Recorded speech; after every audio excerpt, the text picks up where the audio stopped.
Hello, everyone. My name is Caleb, and this will be my creative performance speech. A little background here: I have been a science and history lover for a very long time, and I can remember sitting in my living room watching Star Trek and Star Wars. I love them both, so both of them are good to me. So no fights there between the two of them. But anyways, I wanted to combine my love of history and love of space exploration together. And so, what I'm going to be doing here is I am going to be reading a speech that John F. Kennedy gave to Rice University about our space exploration program. I am delighted to be here, and I'm particularly delighted to be here on this occasion.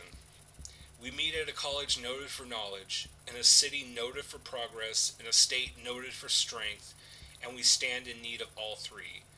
For we meet in an hour of change and challenge, in a decade of hope and fear, in an age of both knowledge and ignorance. The greater our knowledge increases, the greater our ignorance unfolds.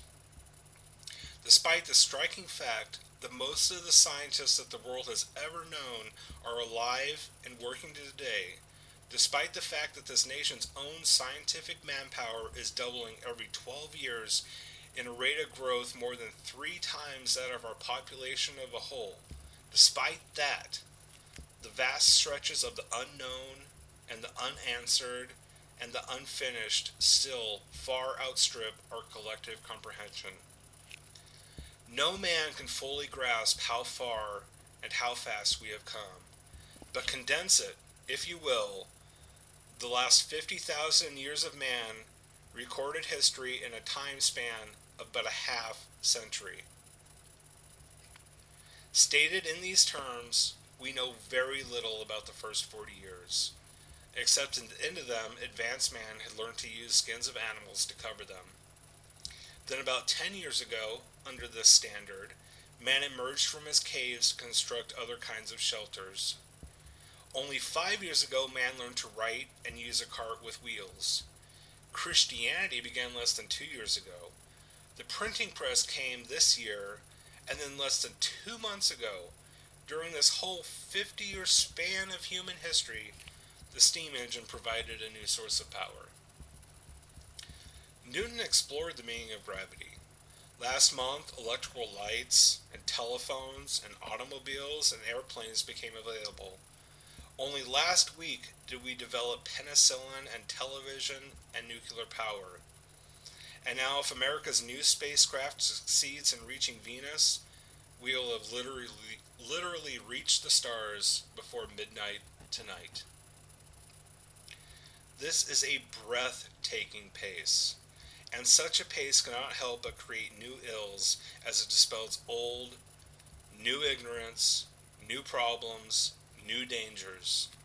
Surely the opening vistas of space promise high costs and hardships as well as high reward.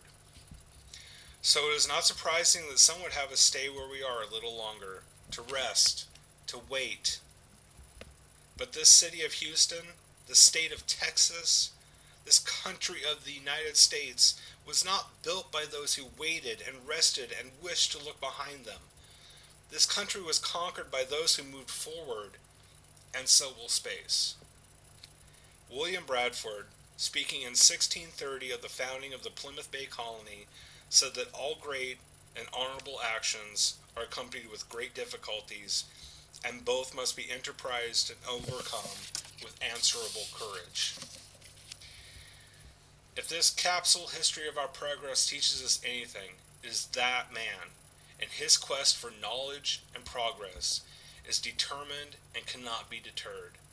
The exploration of space will go ahead, whether we join in it or not, and it is one of the great adventures of all time, and no nation which expects to be the leader of other nations can expect to stay behind in the race for space. Those who came before us made certain that this country rode the first waves of the industrial revolutions, the first waves of modern invention, and the first waves of nuclear power, and this generation does not intend to founder in the backwash of the coming age of space. We mean to be a part of it. We mean to lead it.